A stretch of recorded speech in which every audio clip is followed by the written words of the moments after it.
పరిశుద్ధ గ్రంథమైన బైబిల్ గ్రంథంలో ఒక వ్యక్తి మనకు కనపడతాడు.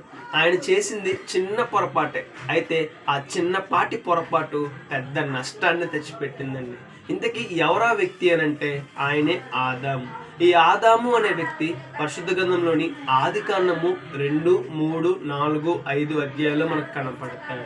ఈయన చేసిన పొరపాటు ఏమిటి అంటే దేవుడు స్పష్టంగా చెప్పాడు, పలానా పండు తినొద్దు, ఆ పండు తిన్నాక రేపటి దినాన నిశ్చయంగా చనిపోతావు అని దేవుడు స్పష్టంగా చెప్పినప్పుడు దేవుని మాటలు పట్టించుకోకుండా దేవుని మాటలకు వ్యతిరేకమైన జీవితాన్ని ఆదాము జీవించాడు, గొప్ప నష్టాన్ని పొందుకున్నాడండి. ఈ రోజుల్లో మనము కూడా ఆదాము వలె దేవుని యొక్క మాటలు కాదు అని జీవిస్తూ ఉన్నాం. దేవుని మాటలకు వ్యతిరేకంగా జీవిస్తూ ఉన్నామేమో, దేవుని మాటలకు నిర్లక్ష్యంగా జీవిస్తూ ఉన్నామేమో. ఆనాడు ఆదాము జీవించిన నిర్లక్ష్యపు జీవితం గొప్ప నష్టాన్ని తెచ్చిపెట్టింది.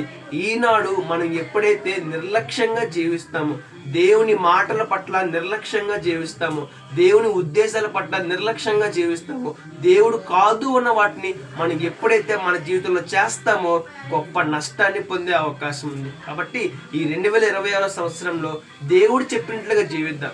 దేవుడు వేటిని అసహించుకుంటున్నారో వాటిని విడిచిపెట్టేద్దాం. రేపటి దినాన శ్రేష్టమైన ఆశీర్వాదాన్ని పొందుకుందాం. ఆదాము చేసిన తప్పు మనం చేయకుండా జాగ్రత్త పడదాం.